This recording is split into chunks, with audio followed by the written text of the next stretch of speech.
नमस्कार दोस्तों, मेरा नाम है शब्द और आज की इस वीडियो में हम बात करेंगे रिस्पॉन्सिबिलिटी एंड अथॉरिटी के बारे में। ये जो टॉपिक है आपका वो है बिजनेस मैनेजमेंट से रिलेटेड।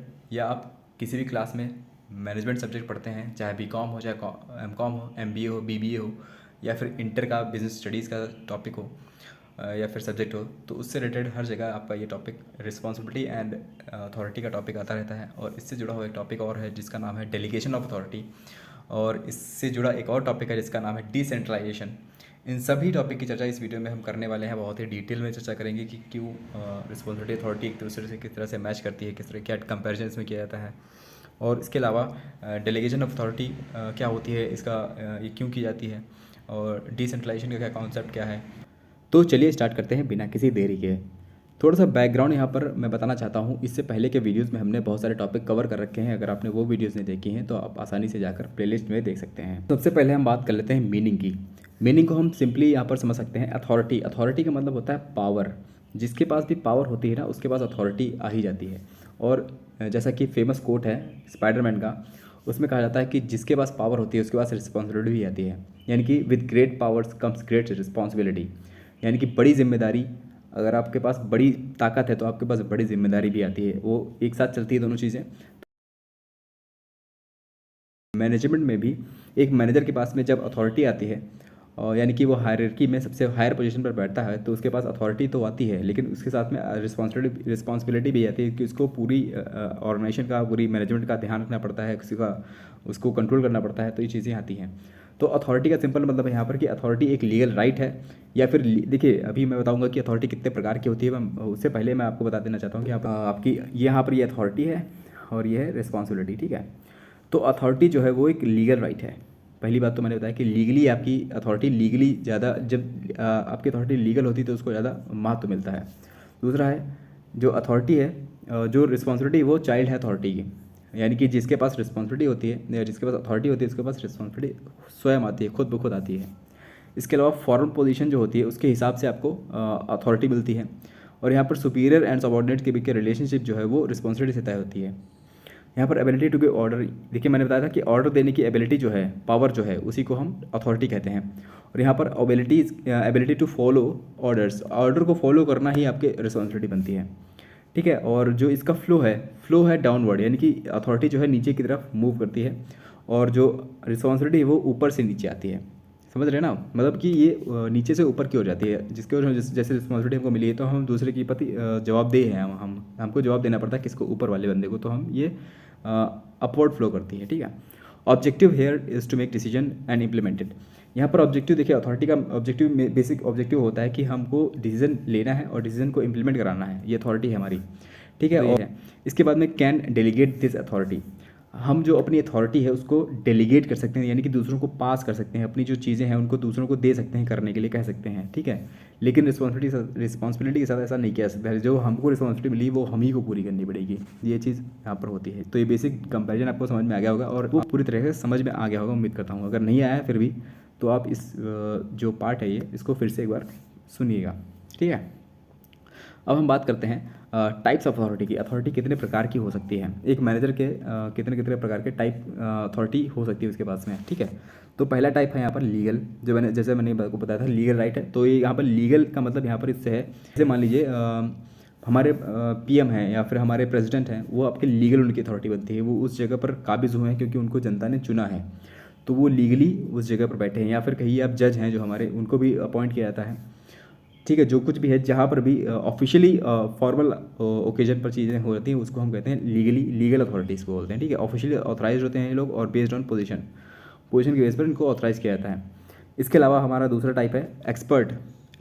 एक्सपर्ट को लीगल अपॉइंट नहीं किया जाता है, लेकिन यहाँ पर वो अपनी नॉलेज और एक्सपीरियंस के हिसाब से उनको अथॉरिटी मिल जाती है। मान लीजिए कोई आपके क्लास में अच्छा बच्चा है, पढ़ने में अच्छा है, आप उसको एक्सपर्ट मानते हो। अगर अपनी क्लास का जो बेहतर बच्चा होता है उसको हम एक्सपर्ट अथॉरिटी दे देते हैं कि आप बताइए कि ये चीज़ क्या होगी, इसके ऊपर क्या क्वेश्चन करना चाहिए आपको, डिसीजन मेकिंग में उसको आप भागीदारी मानते हैं उसकी, क्योंकि उसके पास एक्सपर्ट, उसके पास नॉलेज है, उसके पास एक्सपीरियंस है चीज़ों को करने का, ठीक। तो ये है। इसके अलावा रेवरेंट है। रेवरेंट का मतलब होता है कि आप अपने बिहेवियर से अपने मैनर से आप अथॉरिटी गेन करते हैं कई बार। जैसे कि आप फैमिली में मान लीजिए आपने अगर अच्छा बिहेवियर शो किया है अपनी फैमिली में या फिर अपने दोस्तों के बीच में, तो आपके पास एक रेवरेंट अथॉरिटी बन जाती है कि आपसे हर बार पूछा जाता है कि ये बंदा जो कुछ कहता है वो सही कहता है। जैसे आप अगर क्रिकेट देखते होंगे तो आपने देखा होगा धोनी के बारे में, तो धोनी के पास में रेवरेंट अथॉरिटी है, उसके बिहेवियर से, मैनर से बनी हुई है।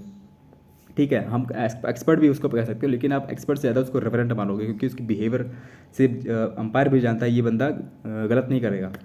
ठीक, तो ये है।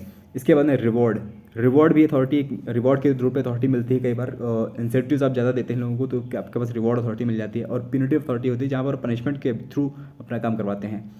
तो ये दो अलग थोड़ी डिफरेंट है, बाकी ये 3 अलग थी। यहाँ पर यही है, क्लियर हो गए होंगे।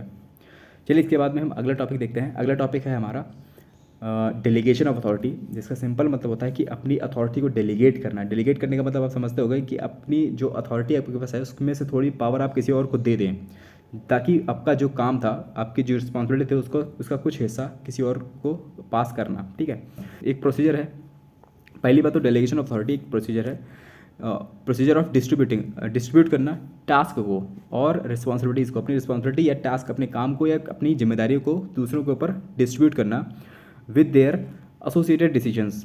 उसके साथ में डिसीजन लेने की पावर भी जो उसके पास जाती है। ठीक है, जिसको आप डेलीगेट कर रहे होते हैं टू अ सबऑर्डिनेटेड, यानी नीचे वाले बंदे को जो आपके अधीन काम कर रहा था उसको आप कर सकते हैं subordinated employee on temporary basis, या आप टेम्प्रेरी बेसिस पर भी कर सकते हो और परमानेंट बेसिस पर भी आप यही चीज़ लॉन्ग टर्म बेसिस पर भी कर सकते हो। ठीक है, तो ये डेलीगेशन ऑफ अथॉरिटी का मतलब। इसके बाद में हम डेलीगेशन ऑफ अथॉरिटी को कितने स्टेप्स में पूरा करते हैं, या फिर कह सकते हैं इसको डेलीगेशन, अपनी अथॉरिटी को डेलीगेट करते टाइम हमको कौन कौन सी चीज़ें ध्यान में रखनी चाहिए, हमको कौन कौन से स्टेप्स लेने चाहिए, उसके ऊपर है। बहुत इंपॉर्टेंट कॉन्सेप्ट है, इसके ऊपर क्वेश्चन आ चुका है कई बार। तो सबसे पहले हम यहाँ पर प्लान करते हैं कि हमको क्या क्या डेलीगेट करना है, अपनी रिस्पॉन्सिबिलिटीज में, अपनी अथॉरिटी में से क्या क्या डेलीगेट करना है, इसका प्लानिंग की जाती है, उसके बाद प्रिपेयर किया जाता है। ठीक है, आज के उसको डिस्कस करते हैं कि आपको ये चीज़ें करनी पड़ेंगी। डिस्कस करते हैं उसको डेलीगेटेड को, जिसको हम अपनी अथॉरिटी दे रहे हैं ना, उसके ऊपर हम उसे डिस्कस करेंगे पहले। फिर identify the deadline of completion, हम ये भी देखेंगे कि हम आपको जो डेलीगेट कर रहे हैं अथॉरिटी, वो आप कब तक पूरी कर पाओगे। उससे बात पूछी जाती है, आइडेंटिफाई करते हैं, डेडलाइन निकालते हैं, डेडलाइन देते हैं, उसको आउटलाइन करते हैं हम अथॉरिटी। फिर देखते हैं कि हम आपकी जो लेवल ऑफ अथॉरिटी होगी वो कितनी होगी, क्या कहते हैं, कितना हिस्सा आपको दिया जा रहा है, उसके ऊपर बात करते हैं। फिर बिल्ड करते हैं चेक पॉइंट्स, हम फ्यूचर में किस तरह से उसको इवेल्यूएट करेंगे, उसके अप्रेजल करेंगे, उसके ऊपर भी हम चीज़ों को करने के लिए एक चेक पॉइंट्स बनाते हैं, प्रोसेस रिपोर्ट्स बनती है।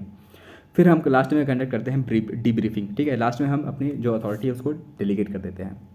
तो ये हमारा जो 6 स्टेप्स हैं जो इफेक्टिव डेलीगेशन के। ठीक है, इसके बाद में हमारा लास्ट टॉपिक है जिसका नाम है डिसेंट्रलाइजेशन। देखिए, डिसेंट्रलाइजेशन और डेलीगेशन ऑफ अथॉरिटी सिर्फ एक ही चीज़ है, बस यहाँ पर क्या होता है, डिसेंट्रलाइजेशन तब होता है जब हम देखते हैं कि एक मैनेजर है जो टॉप लेवल पर बैठा था, उसने अपनी सारी अथॉरिटीज़ किसी अपने सबऑर्डिनेट को बांट दी है। उसके पास बहुत ही कम या माइनर सी अथॉरिटी बचती है, या फिर कह सकते हो आप उसके पास काम कम बचता है, वो अपने काम को सब में थोड़ा थोड़ा बांट देता है। तो इस प्रोसेस को हम डिसेंट्रलाइजेशन बोलते हैं। ठीक है, सेंट्रलाइजेशन तब बोलते हैं जब हम हमारा जो कंपनी का सारा प्लानिंग जो है एक ही जगह पर होती थी, और डिसेंट्रलाइजेशन होता है जहाँ पर हर कंपनी का हर बंदा प्लानिंग अपने स्तर पर करता है, इंडिविजुअली करता है।